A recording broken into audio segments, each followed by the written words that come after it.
The Chaldees. Ur of the Chaldees is known as the city of Terah and the birthplace of his son Abraham. This ancient city in lower Mesopotamia on the banks of the Euphrates River in present-day Iraq was first investigated by J.E. Taylor in 1854. Later explorations were made by Campbell Thompson and Dr. H.R. Hall in 1919.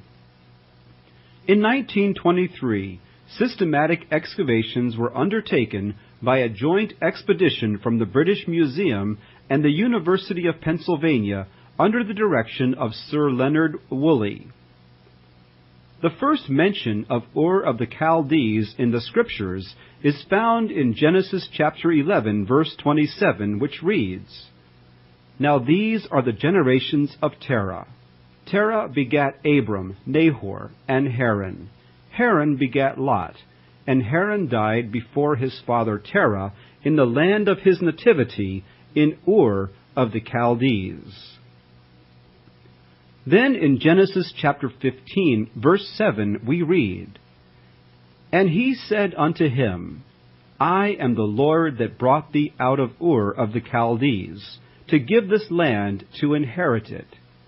And again, in Nehemiah chapter 9, verse 7, "Thou art the Lord thy God, who didst choose Abram, and broughtest him forth out of Ur of the Chaldees, and gavest him the name of Abraham."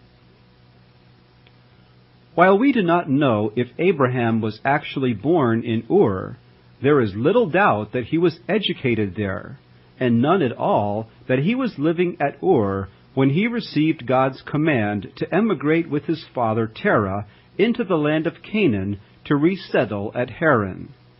There are records that Terah had been the commander-in-chief of the Babylonian army and had led expeditions into Canaan.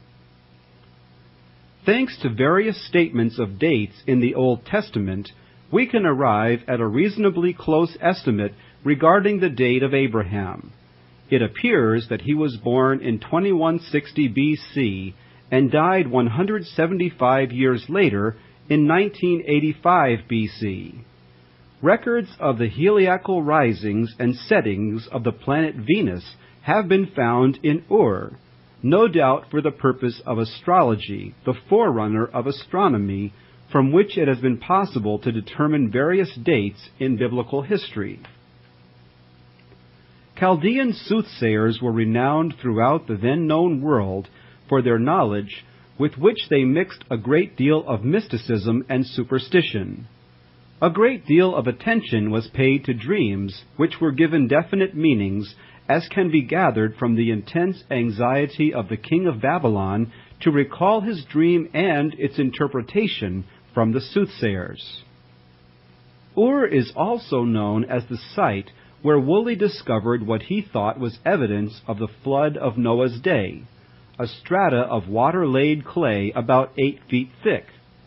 However, when he later found contemporary settlements matching those above and below the bed of clay, Woolley realized he was dealing with a local flood which was a regular occurrence in those areas. Since the Euphrates River in antiquity flowed close by the city of Ur, such a layer of clay can fairly easily be accounted for by the changes in the course of the river or by local inundations.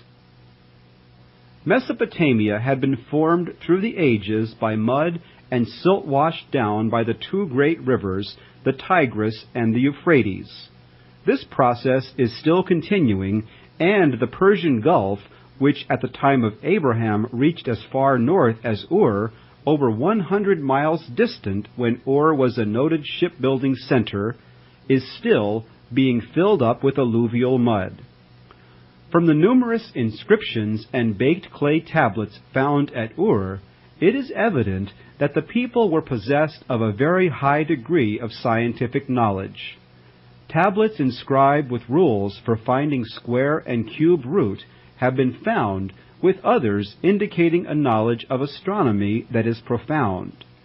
They divided the year into 12 months, some of 29 days and others of 30 days, in accordance with the rotation of the moon. They made their year shorter than the true year of 365.5 days, calculated from the rotation of the earth around the sun. To make up the difference, they inserted a 13th month of 30 days, once every 6 years. The Chaldeans were the ones who devised the 7-day week, in honor of the 7 planets. The 7th day was a day of rest, on which no one should fight, nor administer justice, nor even to take medication. They were the ones who divided the day into hours, the hour into 60 minutes, and the minute into 60 seconds. They were also responsible for the division of the circle into 360 degrees. The existence of certain values connected with the precession of the equinoxes found in their records indicated they had rules and methods of calculation, but they apparently did not know the principles that formed the basis of the calculations. This would suggest that they had inherited their astronomy from an earlier source. The Chaldean civilization, with its advanced mathematics and astronomy, has always baffled the archaeologists. However, this phenomenon can only be explained as the result of an influx of people from the Semitic branch of the family of Noah after the flood of Noah's area. These descendants of Noah established colonies in various parts of the earth not affected by the flood, and introduced organized culture into the Tigris and Euphrates areas, as well as the Nile River valleys. The writings of the historian Josephus makes reference to the Adamic origin of astronomy and mathematics. Quote, "They," meaning the Sethites, "also were the inventors of that peculiar sort of wisdom which concerned the heavenly bodies and their order." End quote. Ancient Persian and Arabian traditions also ascribed the invention of astronomy to Adam, Seth, and Enoch. Overshadowing the city of Ur is a great mound known as the ziggurat, an immense square mass of brick, the outer structure some 15 feet thick of kiln-burnt bricks, the inner structure built of bricks dried in the sun. When first seen by Taylor in 1854, the mound appeared solid. Clambering up and down and among the ledges on hands and knees in the broiling sun, Taylor made a decision that today we can only deeply regret. With no archaeological experience or training in field excavation and research, he gave orders to his workers to start at the top and pull it down. The work of destruction began at the 4 corners simultaneously. What had survived for centuries, that had withstood sandstorms and weather, became now the victim of tireless pickaxes. Day after day, the masses of bricks crashed down the sides to the ground. To Taylor, the shadowy past of the great mound conveyed nothing to him.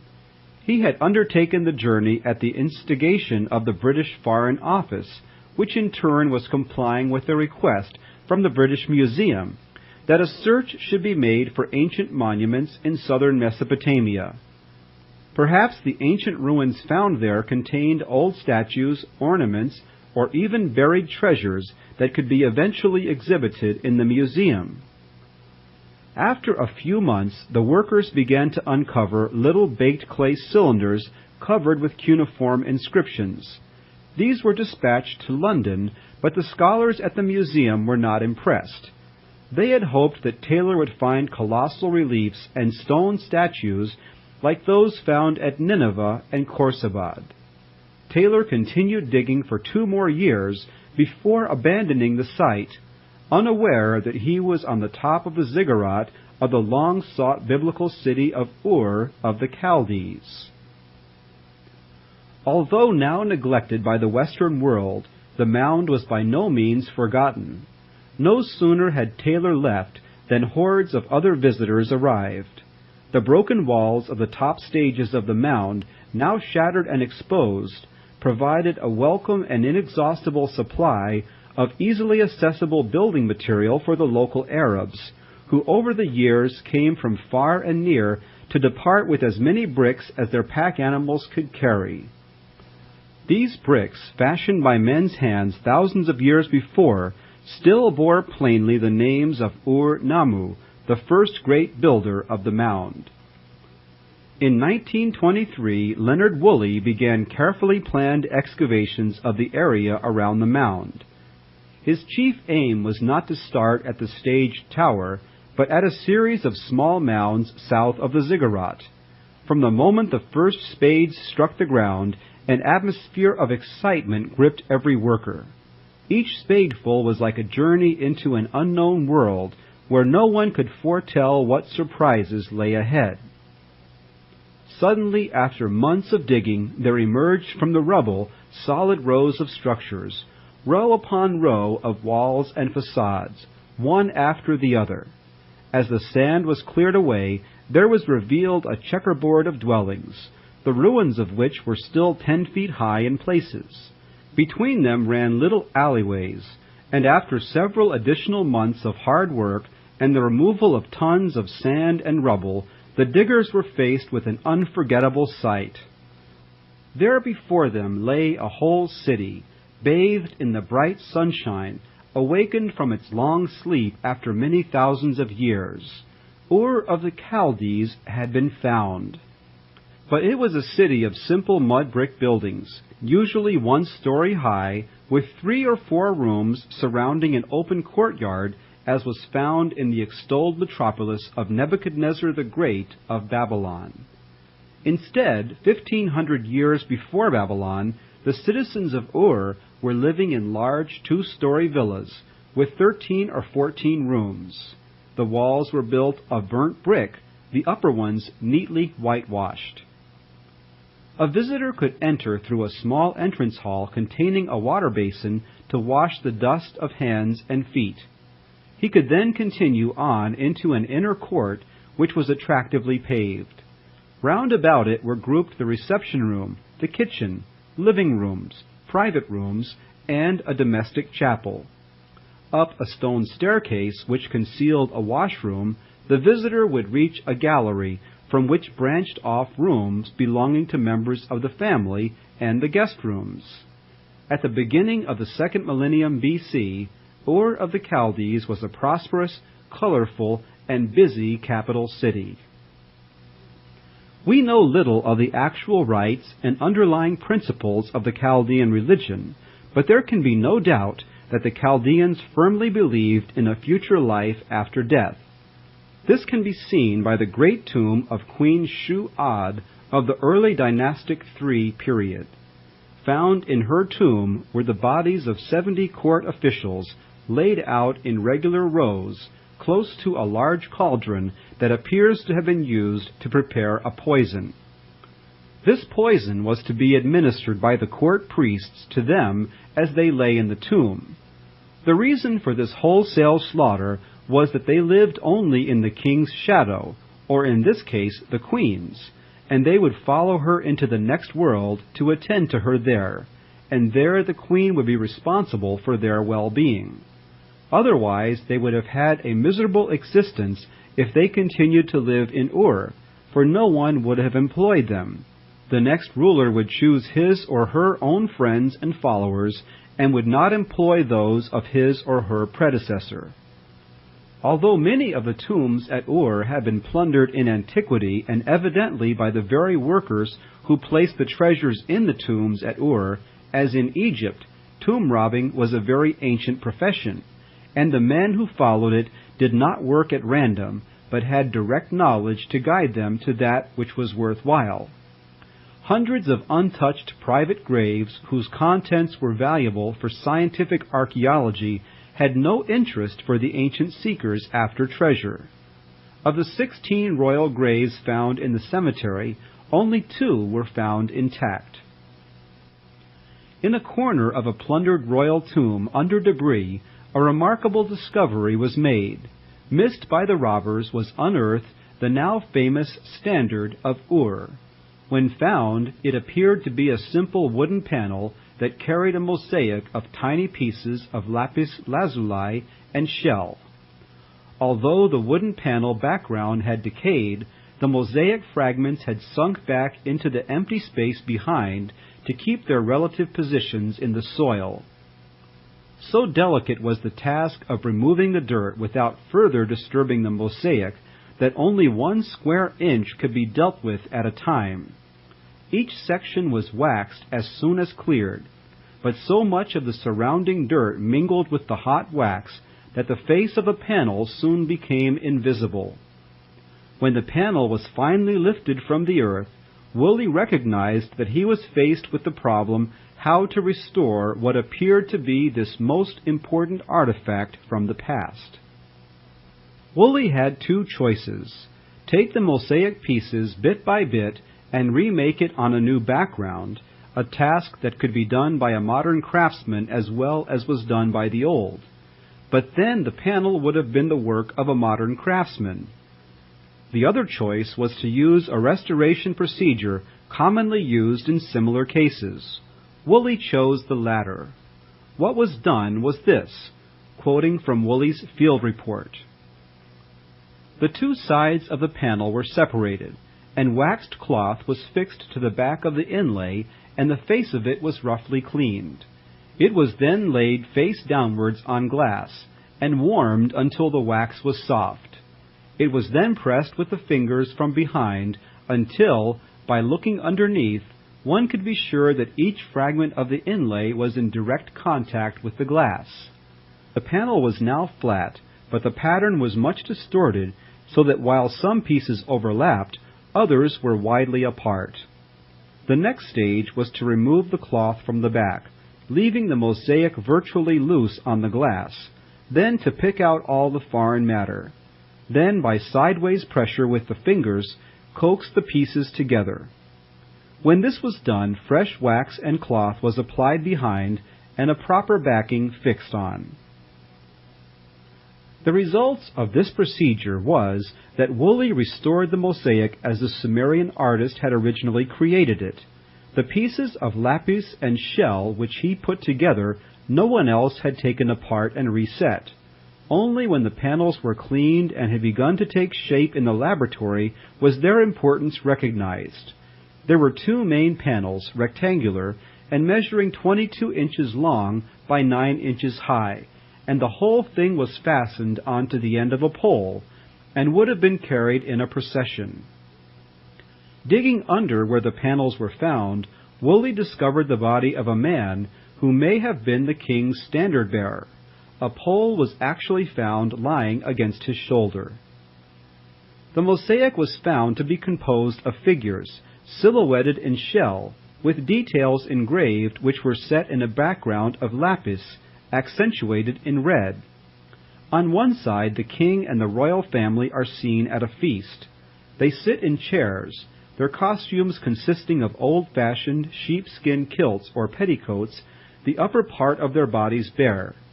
Servants wait on them, and at one end of the scene a musician is playing on a small harp, while by him a woman singer with her hands to her breast sings to the accompaniment of the instrument. The figures form the top row of the design. In 2 lower rows, attendants are bringing in spoils, captured from the enemy, also food supplies for the banquet. One is driving a goat, another carries 2 fish, and another is bent under the weight of a corded bale. On the other side, in the center of the top row, stands the king, distinguished by his greater height.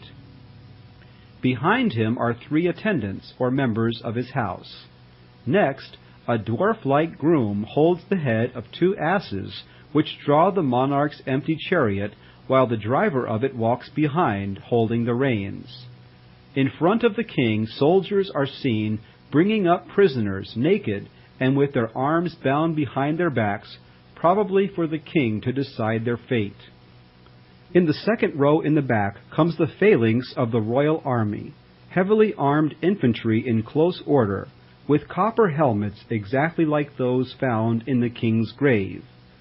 They are holding axes in their hands, and in front of them are the lightly armed infantry wielding axes or short spears, already engaged with the enemy, whose naked warriors are seen either fleeing or being struck down. In the lowest room we have the chariotry of Sumer, each drawn by 2 asses and carrying 2 men.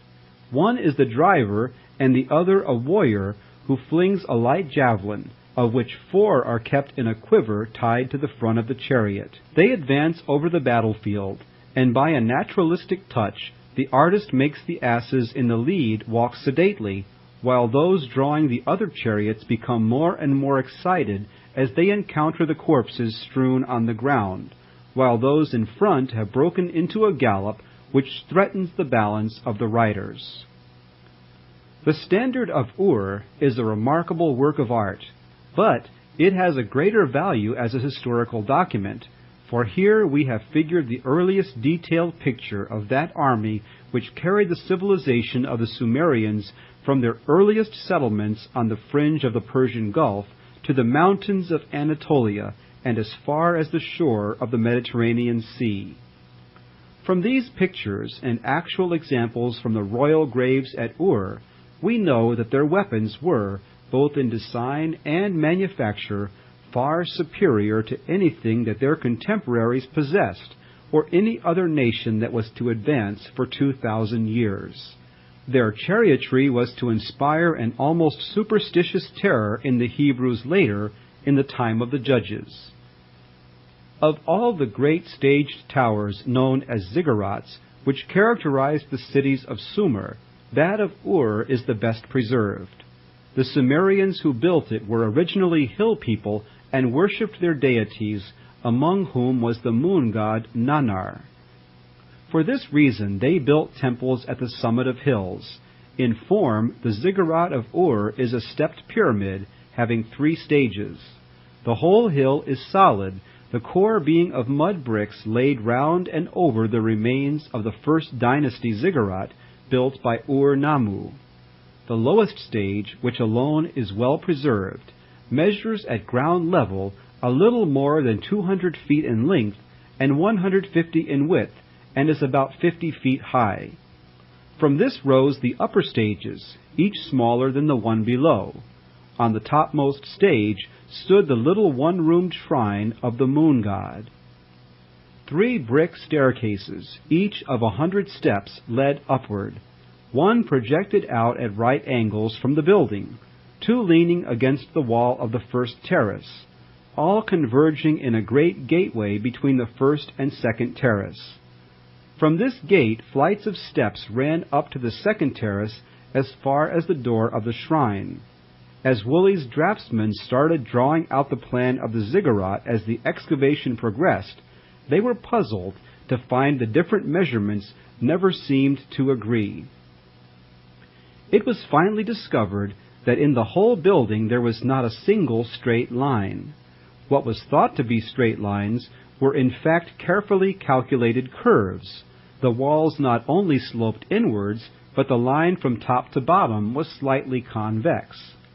The ancient architect had aimed at an optical illusion which the Greek builders of the Parthenon at Athens were to achieve many centuries afterwards, the curves being so slight as not to be apparent, yet enough to give the eye an appearance of strength where a straight line might by contrast have been plain and ugly.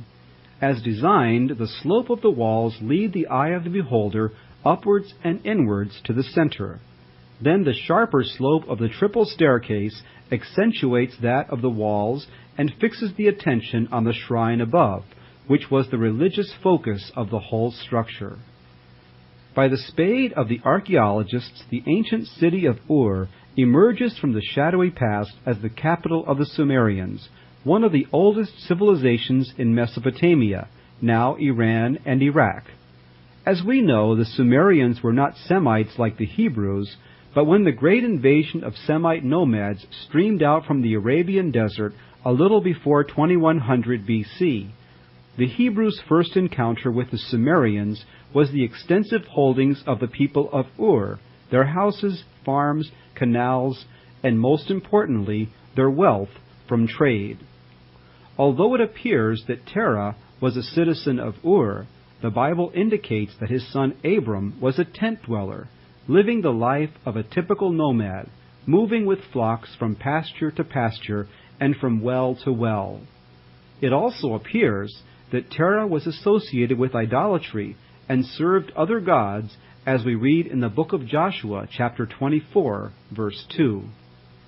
However, when Abram left his country, taking his wife Sarai and his fatherless nephew Lot, his father Terah also accompanied him, as is recorded in Genesis chapter 11, verse 31. This would suggest that Abram, who was of the household of Shem, and who had been brought up in the fear of the Lord under the influence of his mother, had converted his father Terah to the worship of the one true God. Over 4,000 years ago, Terah, Lot, and Abraham called Ur their home. It was at Ur that Sarah became the wife of Abraham. No doubt he and Sarah walked the streets of Ur and gazed up to the great temple to the moon god on the topmost platform of the ziggurat. We are not told in the Scriptures the reason Abraham had to leave his native land, but we are given full information as to God's plan concerning him and his descendants, who were to be God's servants, formed to establish his kingdom on earth. In Genesis we read, "Now the Lord had said unto Abram, Get thee out of thy country, and I will bless thee, and make thy name great, and in thee shall all the families of the earth be blessed."